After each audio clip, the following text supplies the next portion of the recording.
Education Secretary's with us now, Gillian Keegan. Morning. Morning, good morning. You used to be in health, of course, didn't you? Andy Burnham, I did. Apart from that, earlier on in the programme, was saying to us that there should be criminal prosecutions over the infected blood scandal. The report is out next week, and he says that people should go to jail. What do you think? Well, I mean, it's not my area of expertise. It's not even what I looked at in health, but I'm sure that that people will be looking at that. I mean, what is clear is it has gone on a long time, and what is clear is that, you know, the compensation is something that needs to be speeded up, and I know there's a lot of discussion about that. I don't know, you know, whether it meets the threshold for that or not, but I'm sure people will be looking at it on the back of the report and on the back of Andy calling for it. OK. Well, before we go on to what you want to talk about today, sex education in schools and when that should happen, let me just ask you one other health-related question, and that relates to the Ockenden report about maternity care. She's saying she's very angry and disappointed at the current state of maternity services. Do you think she has a point? I think so. I mean, you know, we had the birth trauma review as well this week, which my colleague Theo Clark really was working on with other people across party. And it's clear, I think she said there was 130 people who had given their testimonies, and it's clear that, you know, there are improvements required in our maternity services. And I believe that part of the women's health strategy, and also they have now committed to do a maternity strategy as well, because it is clear that it isn't good enough. OK, talk to me about sex education in schools then. You have decided that there needs to be new guidelines. What are they? Well, really, it's to have introduced age limits, so to what's appropriate at what age, and also transparency for parents to make sure that all the materials can be seen for parents. And then, on the back of the gender questioning guidance, we've also reiterated that you know, gender ideology, identity ideology shouldn't be taught in schools as well. So they're the three main bits. But not at a different age. Well, it's the difference between the protected characteristic of gender reassignment. Of course, that should be taught, and that exists, and that is something adults can do. But that's different from gender ideology. You know, there's a spectrum of gender. There could be 72. There could be fluid. It could change daily. That kind of. There's a lot of contested views in those areas, so we want those not to be taught as fact, and there was some evidence from some people that they may have been. But the main objective here is just to make it clearer for teachers and head teachers. We introduced the guidance initially in 2019. It was made statutory in 2020. There was a review done to see how it was bedding in 21, and a lot of teachers said, you know, we need more clarity on, you know, what we should be teaching at what ages, what's appropriate at primary, how do we build on that for secondary, etc. So there was some feedback on that, so we put an expert panel in place. It wasn't me that did it. It's not my area of expertise. And they looked at what was appropriate at what age and how to build the understanding, but make sure that children weren't being taught things that were too complex or sensitive to be understood in primary school, for example. Why is it not important to explore ideologies at school? Well, you can explore ideologies. You know, you can have different sort of contested debates, view A, view B, debate them, etc. But you can't, you know, say that this is something that people believe and people believe is a fact when it's not. So what we want to do is make sure that biological sex is important. You know, we're both women, so, you know, men and women. We've also said in the gender questioning guidance that we need to protect, you know, single-sex spaces, etc. So we've been trying to increase our understanding and just make it clearer to teachers, and those two guidance, you know, both of those put together, hopefully have done that.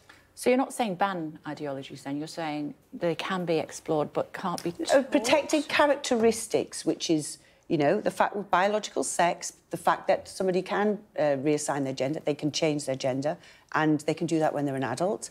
And we've dealt with social transition in the gender questioning part of the guidance, which is separate guidance, which we published for consultation in December, and we're going through all those responses now.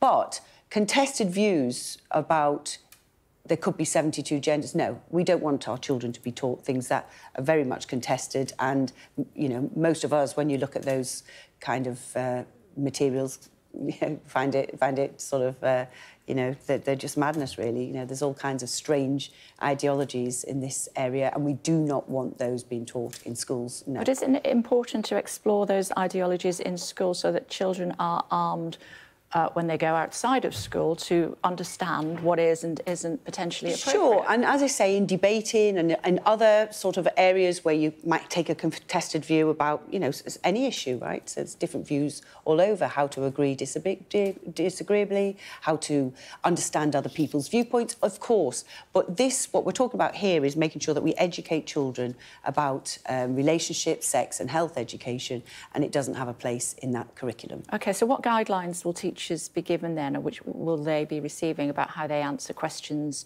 children may ask about what they experience outside of school? Well, of course, children will ask questions, and teachers are very, very versed at knowing how to answer children's questions. What we're doing here is giving some age appropriateness for different age groups, at what you should be teaching and how you start teaching the basics and about relationships and healthy relationships, how you take that forward and look at risks and how to navigate risks. There's a lot more risks than when we were growing up. Obviously, the internet and social media and phones has changed that. And that's one of the reasons that we've brought this guidance in the first place. It has become more difficult. But teachers, this is the high-level guidance. Teachers will also, you know, put lesson plans together. Plus, we'll have materials on the Oak National Academy to help guide them as well. And what role do parents have in all of this? Parents have the ultimate role because they are the first educators of their children. So, and often we'll have those first conversations actually about relationships and sex education. Often parents will have that. I'm sure you had that, you know, with your own son, and that is normal. That's what most parents would do, and they are the first educators and the primary educators actually of their children. But of course, you know, schools are there to supplement that and to be able to, you know, go forward with, you know, more in depth in many cases relationship sex education. Why have you chosen now? Why now? Because when we did the review after it was made statutory in 2020, we did get feedback that it wasn't clear enough, that they weren't clear about what age they should be teaching certain things. So it was a request, really, based on that review, to look at it. So we got the expert panel in place. Would it be helpful? Obviously, we spoke to lots of people, and they said it would. So it's really just to help make sure that we have a very good relationship, sex, health education. But the big thing that's changed, I think, in this guidance is we've made it crystal clear that parents need to be able to see the materials, because that wasn't really clear.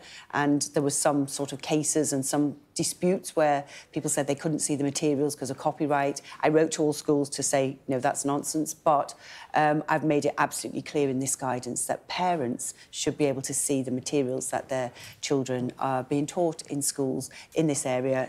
So that's also something that we've cleared up in the guidance. So hopefully that's helpful for parents as well. How concerned are we about what's happening on the eastern flank in Ukraine at the moment? I mean, very concerned. I mean, obviously watching the news last night. I mean, you know, obviously we've been there right at the beginning with Ukraine. Obviously we've committed more money to support them. Obviously it's good news that the US have now cleared that hurdle, and they will be, you know, committing to, you know, send more equipment and military aid and ammunition. But it is concerning. You know, the reason this is concerning, we know we've been crystal clear from the very beginning how important it is that Ukraine has the right to defend itself over this aggression and somebody invading their country, and how important it is for the rest of Europe, all the surrounding countries, but for all of us. It really is vital, and we are crystal clear on that. OK, it's good to see you as always. Thanks very much. Thank you very much. Thank you.